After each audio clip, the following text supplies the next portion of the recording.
Why is faith worthy of so much respect? Would somebody show me the calculations? Because I just don't get it. People keep saying to me, you know, you should show a bit more respect. You don't have to call people mentally ill just because they disagree with you.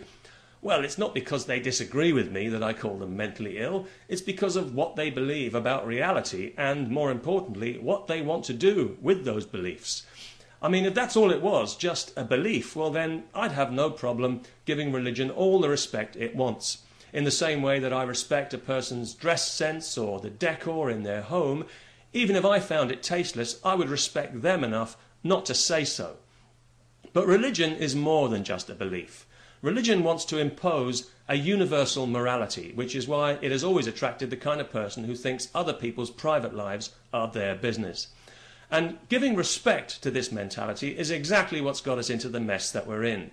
We've given religion ideas above its station, and we've persuaded it that it's something it's not, when the truth is that faith is nothing more than the deliberate suspension of disbelief.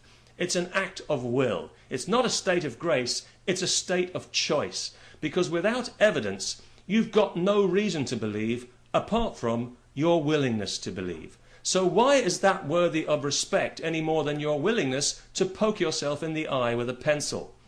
And why is faith considered some kind of virtue? Is it because it implies a certain depth of contemplation and insight? I don't think so. Faith, by definition, is unexamined. So in that sense, it has to be among the shallowest of experiences. And yet, if it could, it would regulate every action, word and thought of every single person on this planet. Because, let's not forget, even an impure thought is a sin.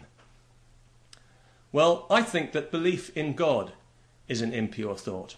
It pollutes our understanding of reality. It gets in the way. And it brings out the worst in the best of us, so that we're even prepared to stoop so low as to poison the unformed minds of the people we love the most, our children.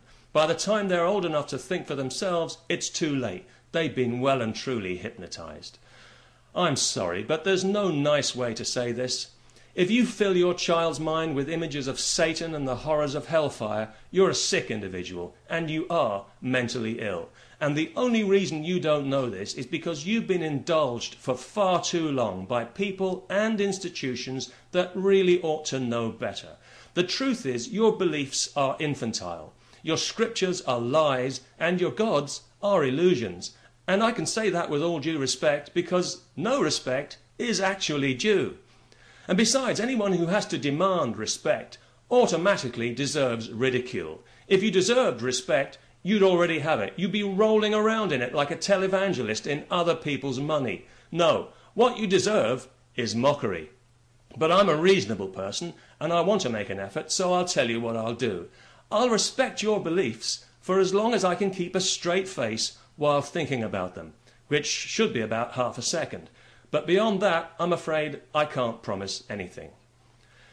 In the meantime, I don't believe that God exists, but if it turns out that I'm wrong about that, well, fair enough. I don't think much of his attitude, to be honest, and if he wants to show himself, I'd be happy to tell him that to his face, if he's got one. But if God exists, I want him to tell me himself. I don't want to hear it from anybody else, and in case you're wondering, that includes you. So please, don't quote any more scripture at me. I'm really up to here with scripture, and frankly, I don't give a damn what the Bible or the Quran have to say about anything. You might as well be telling me about your dreams, which is essentially what you are doing. I mean, I can understand why people are drawn to scripture and to religion, because it's so easy and convenient. It's all laid out for you. All the thinking you'll ever need has already been done. You don't have to lift a single brain cell. That's so convenient, it's almost modern.